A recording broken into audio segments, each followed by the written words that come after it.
Good morning, student. Today we will start a next part of petroleum, coal and petroleum. Before that, we will revise the coal which we have learned yesterday. So, as you know, coal is a combustible and sedimentary substance and generally used in very efficient way for a renewable source of energy. So, आपको पता है energy को generally prepare करने के लिए हम इसको use करते हैं। तो आपको पता है इसकी डिफरेंट फॉर्म्स जो हैं वो हमने कल पढ़ी हैं। कोक है, कोलतार है, ये सारी चीजें जो हैं जनरली यूज होती हैं। जैसे कोलतार यूज होता है आपका किसके लिए, रोड्स वगैरह प्रिपेयर करने के लिए।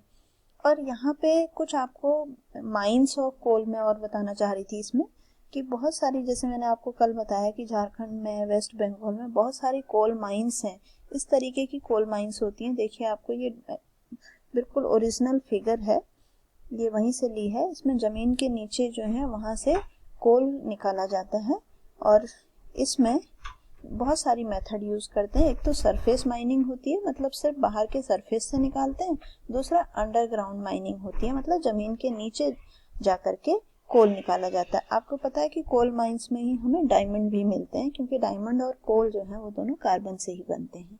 ठीक है, ये सरफेस माइनिंग का एक ये डायग्राम आपको और दिखा रहे हैं। इससे सिर्फ ये दिखाने का मतलब सिर्फ इतना है कि आपको पता लगे कि किस तरीके से कोल को निकाला जाता है। ठीक है, ये भी फिगर जो है वो आपको सिर्फ कोल निकालने की प्रोसेस को बताती है।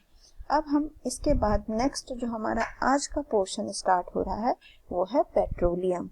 Petroleum is a naturally occurring flammable liquid that are found in geological formation beneath the earth surface।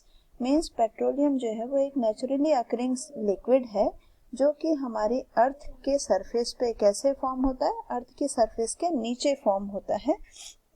और किस तरीके से प्रोड्यूस होता है?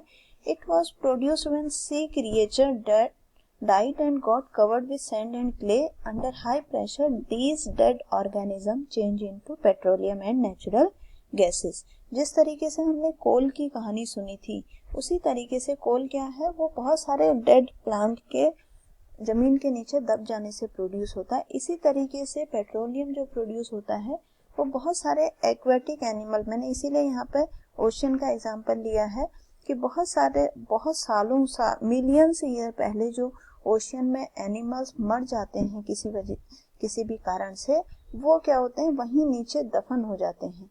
और धीरे धीरे उनके ऊपर जब सॉइल और क्ले उनके ऊपर कवर होती रहती है तो वो धीरे धीरे प्लांट और एनिमल के रिमेन्स किस में कन्वर्ट हो जाते हैं, एक लिक्विड, स्पेशल लिक्विड में कन्वर्ट हो जाते हैं जिसको हम कहते हैं पेट्रोलियम।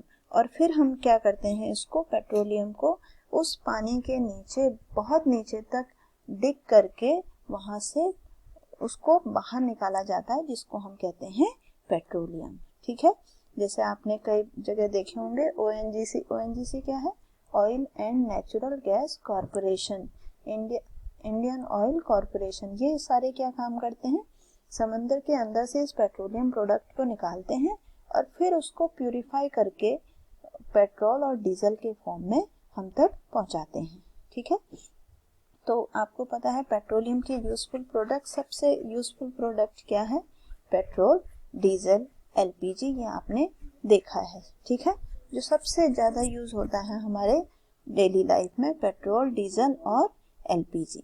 ठीक है, अब इसके आगे नेक्स्ट हमारा जो टॉपिक है वो है टाइप्स ऑफ पेट्रोलियम। पेट्रोलियम जो है बेसिकली 4 तरीके का, देखो आपको यहीं पे दिया है। पहला है पेट्रोकेमिकल्स, ये सारे प्रोडक्ट जो है वो पेट्रोलियम से ही निकलते हैं। पहला है petrochemical. Fuel oil means petrol and diesel. Gasoline एक मिक्सचर होता है पेट्रोल डीजल का अल्कोहल के साथ, केरोसिन, जिसको हम घर में कुकिंग पर्पस के लिए यूज करते हैं। तो इन सारे सबको हम अभी पढ़ेंगे। जैसे सबसे पहला है कि जो ऑर्गेनिक फ्यूल हम यूज करते हैं, ethane and other short chain alkenes. जो हमारी एलपीजी है, एलपीजी में जो गैस होती है आपको पता होगा वो होता है प्रोपेन, ब्यूटेन और इथेन, इन सब का मिक्सचर होता है। ठीक है। दूसरा है डीजल फ्यूल, इसी को हम क्या कहते हैं, petro diesel. Petro diesel means जो पेट्रोलियम से जो डीजल मिलता हो। फिर आता है next fuel oil. Fuel oil means kerosene oil. Next है गैसोलाइन, ये पेट्रोल का ही एक कंपोनेंट है, पेट्रोल का ही पार्ट है। जब पेट्रोल में इथेनॉल मिला देते हैं तो वो गैसोलाइन हो जाता है। ठीक है।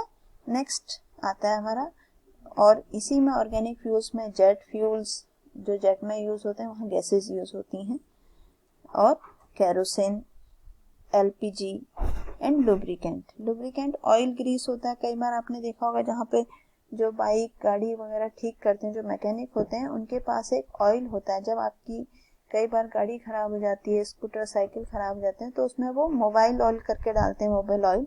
वही मोबाइल ऑयल जो है वो लुब्रिकेंट होता है। और कहाँ से मिलता है हमें, पेट्रोलियम से मिलता है। ठीक है।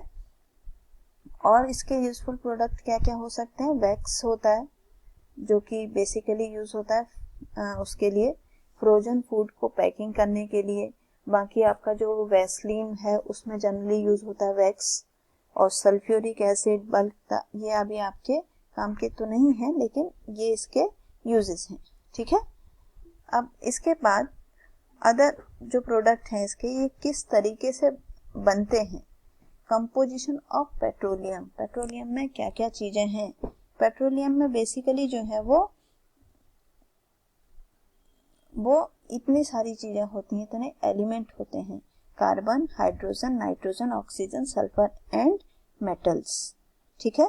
तो इन सारे प्रोडक्ट को हम किस तरीके से अलग करेंगे, ये उसी को हम यहाँ पे दिखाते हैं कि जब आपने देखा होगा कि समंदर के नीचे से पेट्रोलियम निकाला जाता है, तो उसको निकालने के लिए एक बहुत लंबा सा पाइप सा जो है हम अंदर डालते हैं बोरिंग करके, उसी को क्या कहा जाता है, ऑयल वेल।